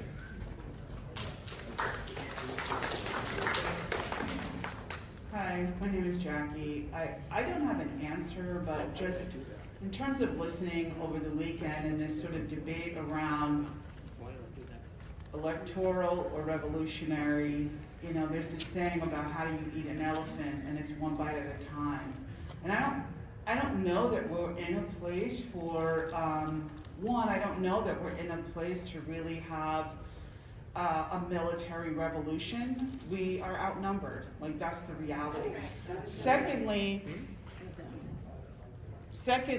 are we not doing what others are doing by killing each other? So I mean, I know billionaires are not going to give up their stuff easily. I get that, and I understand that so far the voting has not gotten anybody in that's really going to help us. I think, you know, just considering options in a different way rather than an either or. It's not like, you know, a militant revolution or an electoral position.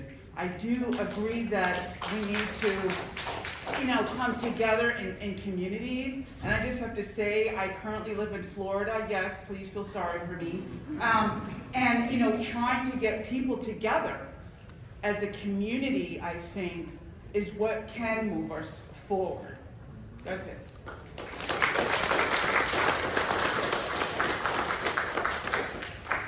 Hello, my name is Jay. I'm from Tennessee, Memphis specifically. And thank you. And I just want to thank the panelists for actually engaging in a debate around elections, around the Democratic Party, and around what the left task is. I think we need a conference that encourages more debate. And I also think we need to continue to have these conversations so we can get to the heart of more specificity around what has been done. I feel very concerned that the two comrades on the stage who put forth the most specific examples of what it looks like to organize community and build power, people are actually dismissing that. What has happened in Carolina, what has happened in New York, you know, like my grandmother's dream of having choices like this in her lifetime, and we cannot abandon things like that. I do think that the U.S. left is woefully avoidant of the contradiction of organizing under and within empire. These contradictions are violent. They are going to cost people's lives, and we have to make hard choices about what we need to do. And so I just still want to thank people for trying to still make those choices, even amongst these very, very difficult contradictions. And I don't want our response to be to abandon all systems that are connected to the state or that are extensions of the state. And I don't want us to get caught up in just like, oh, if we just accelerate the working class and do consciousness building and invest in you know, all these organizations, and therefore then we will be able to overthrow what is in front of us. I think the comrade here, Bennett, suggested, right, that there's a multiplicity of things that we have to do. If this system is so interconnected to everything, why would we abandon one of the things that most of the working class is actually involved in, well, a significant portion of the working class is involved in. So the last thing I'll say, and thank you for the time, yes, independent political organizations I think are so important. But again, I think independency doesn't mean not engaging in the state in some way. And I think we need to think about what that looks like, and to be class-facing, to win majorities when most people, right, are still looking at this two-party system. If we're absent from it, I don't think we're going to be able to have a true, legitimate opportunity to engage and build the working class like we want to. So, thank you.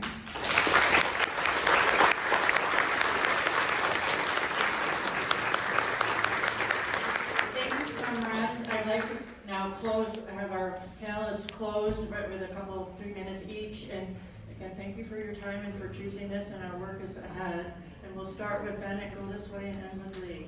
Can I try that mic? I'm tired of leaning forward into this one, so I want to see if I can just. Is it right for? Oh yeah, okay. You can pull it out. Will the cord straight? No, that's fine. All right, thank you. Sorry, I'm just tired of having leaning in. All right. Hold your left. Wait, it might be able to go. There might be a little more. Oh, it's fine. Just don't worry about it. It'll take time. Okay. Gosh. First of all, I wanted to respond. I think it was Megan who mentioned like the contradictions in a large labor union in terms of what it was pushing for, in terms of electoral policies it was lobbying for. And I'm like, the problem there is not electoral systems. The problem is the contradictions of building a mass membership organization inside a union that is going to have, sometimes people with the wrong ideas or bad politics that you have to win over. So what we're talking about there isn't a problem of election. It's a problem for anyone who does genuine mass organizing, working with people who do not always agree with you. How do we actually win and sustain mass membership organizations? Meeting people where they're at while pulling them towards our ideas. Like that's what the organizing is all about. And sometimes I just worry that when we say we want a militant mass member movement, a militant mass workers movement, actually what we're saying is we want a militant minority who just stay isolated and pure, but don't actually do the hard work of what we need to actually win and build that majority right now. Not a hypothetical 300 years ago, but right now, where people are, how do we win them right now? Which means engaging with their confusing, contradictory ideas. And part of what I've tried to say about the Democratic Party, y'all didn't take my note, the Democratic Party doesn't exist. And so, corporate politicians exist.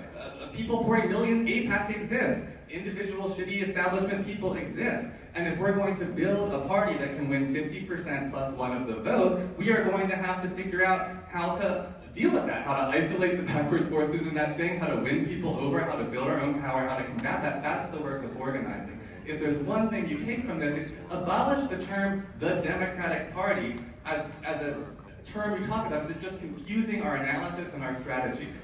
Ask me specific questions and we can do something. Say, how should I relate to the DNC? Specific question. How should I relate to the governor of my state? How should I relate to the elected county chair of my county Democratic Party or the unelected vacant seat in Beaufort County, Eastern North Carolina? Each of those then becomes an organizing question.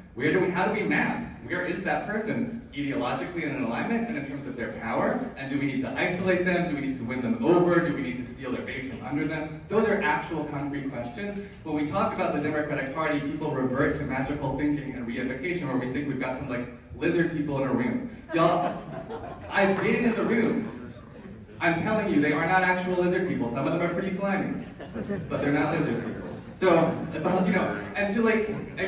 someone brought up AOC being denied positions by Nancy Pelosi. Great example. After the election, contesting for an important leadership position, and Nancy Pelosi went out and campaigned against her and whipped the caucus. And the vote was about 60% of the Democratic caucus for the establishment candidate, 40% for AOC. I think that's actually very reflective of about what the balance of power is right now inside the Democratic Party coalition at the national level. I agree with Howie that we actually need to start by, we shouldn't focus all our stuff on the executive. We need to build power and build majorities, progressive majorities, at the legislative level. I think we're about 40% of the way there. I'm less pressed than Howie about whether they have a D or a G or an I or whatever next to their name. That's the difference. But okay, and I think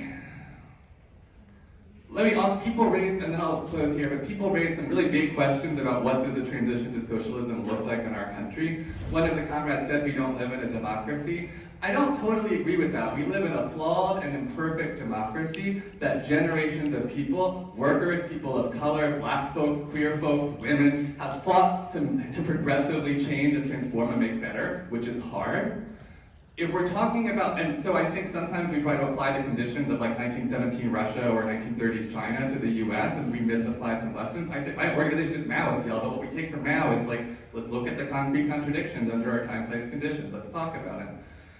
So I think that a path to the long-term transition to socialism will need to engage in part with electoral politics as one of the terrains we're having to disalienate and redemocratize. There was a great panel last night talking about the state as an alienation of our powers of self-governance. So yes, we need to disalienate it, democratize it, and that's going to involve struggling within the terrain of the state for elected office. It's going to involve struggling within our workplaces to disalienate them and democratize them and get out of the same contradictions we get in right now. And it's going to involve building mutual aid networks and community care and support systems in civil society and disalienating that. All of that is part of a collective strategy. The people last night gave us a brilliant vision from 300 years in the future is what I said, and I take their point that we can't have a roadmap all the way there. I do think my organization does have a 3-year strategy. It's coming out within the next month. If you want it earlier, come talk to me. But I do think we're pretty clear about what to do over the next 3 years, because this is an urgent political moment. We cannot afford to wait, and I don't think we can afford to wait even 3 years to say we need to be winning these elections, getting MAGA and Trump out of office, because it is life and death to do that, and we can do that in ways that build our power towards that community vision. Thank you.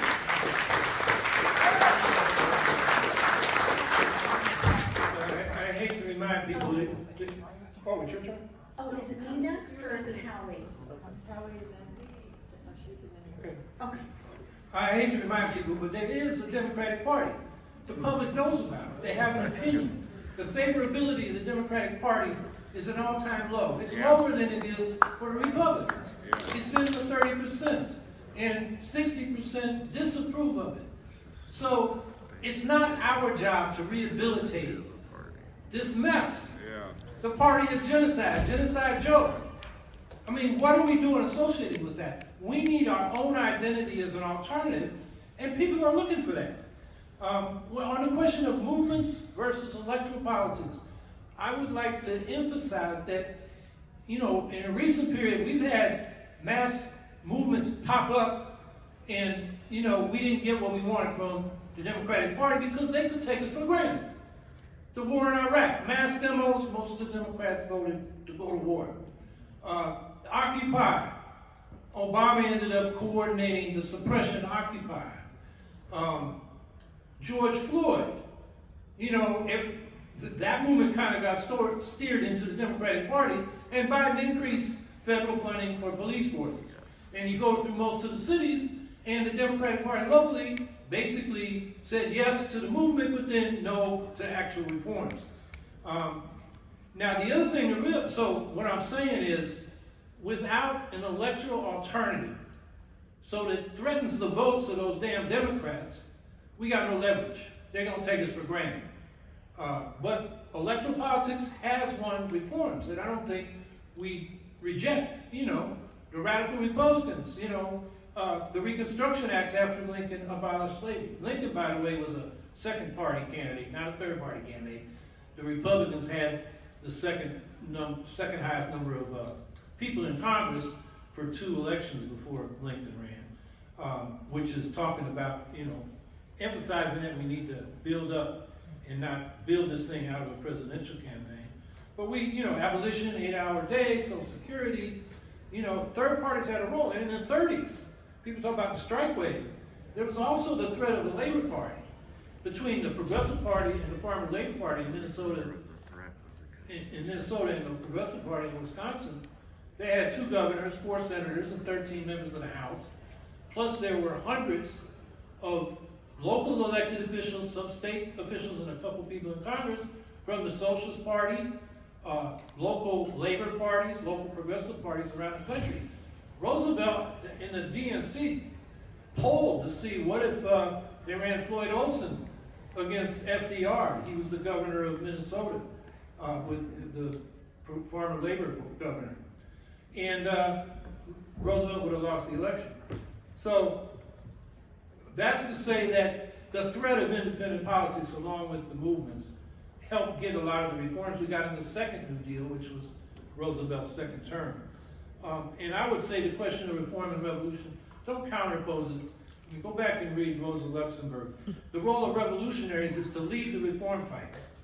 And we got to start where people are. The reforms we demand, people say yes.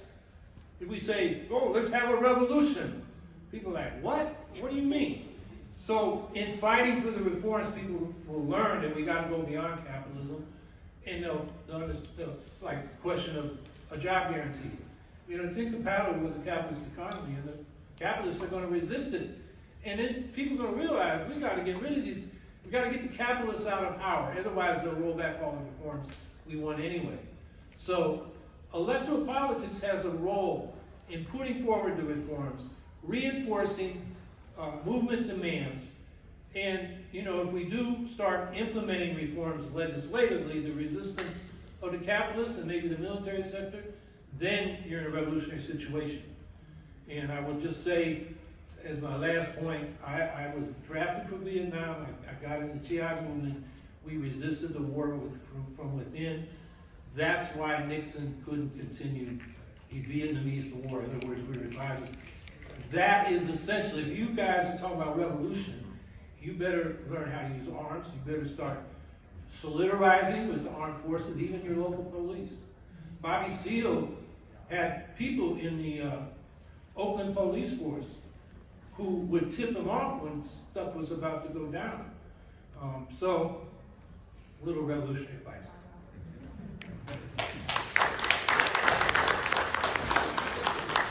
Thank you. I really appreciate, you know, just being direct about a lot of these things. We have very high stakes. We have, you know, serious forces against us as people on the left. And I think especially since Trump coming back into office, the stakes are just clearer than ever. And I really do feel like this is a time where there's a huge opportunity for more programmatic unity across the left.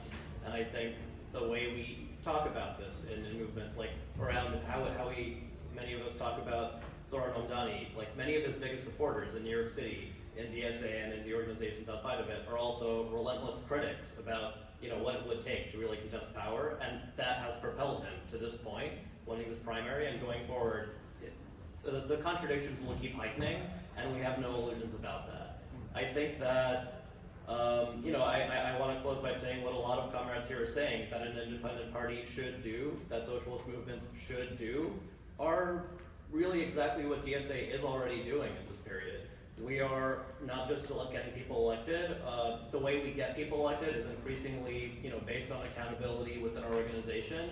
You know, we can criticize Bernie, who's never a DSA member. We can criticize AOC or Jamal Bowman, or you know, people at Congress. But increasingly, like, our model is what we are building from the ground up in states and cities, and that is the basis for accountability. To whatever extent AOC has shifted, you know, in the recent months, is because, you know, like what the Democratic Party is doing is clear, as Bennett pointed out. You know, even contesting this position in a committee, Democrats fully aligned to prop up somebody who already was known to have cancer, and he died a few months later. You know, it's just very clear what the Democratic Party establishment is doing.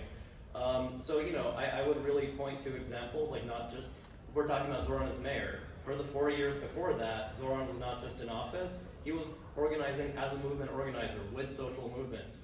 You know, we're talking about Palestine. Zohran organized a hunger strike outside the White House for the better part of a week. I was proud to be part of that. There were a number of other electeds as well as social movement organizers that were part of that were extremely direct. Like, Joe Biden, you are complicit in genocide. You are killing children. You are starving the people of Gaza. That was just, you know, like, totally unqualified. Zohran advanced the first pro-BDS legislation in the United States for the boycott, divestment, sanctions movement that has, you know, taken painstaking work from people across the world to organize for decades. This person in office and the bloc of socialists in office are reflecting the movement's organizing to advance a bill that would target New York State funding that goes to Israeli settlements. And this is a breakthrough that anybody who's been organizing, like putting blood, sweat, and tears into organizing for the liberation of the people of Palestine, see this progress. And it's not just because they're good people in office. Again, it's because of organizing on the outside. Medina Wilson-Anton is a state legislator in Delaware. She's a black Muslim woman. She organized protests in Joe Biden's backyard within weeks of October 7th. She was out there, like, literally in his backyard, getting thousands of people who had never been organized in this way in Delaware in recent years. As a person in sitting office, she organized with Palestinian solidarity organizers to do that for weeks and months. They were there. She interrupted then VP Kamala Harris's holiday party in 2023 to say, you know, you have an image of baby Jesus up there. You are currently killing, like, children in Bethlehem, in Gaza. So, you know, these are people who can be very direct, who can be outspoken, because they are backed up by an organization that is connected to social movements. They themselves are part of social movements, and that is not sufficient. But it's a very significant step. And you know, I was at the DNC, like DSA was proud to organize with people on the outside last August here in Chicago.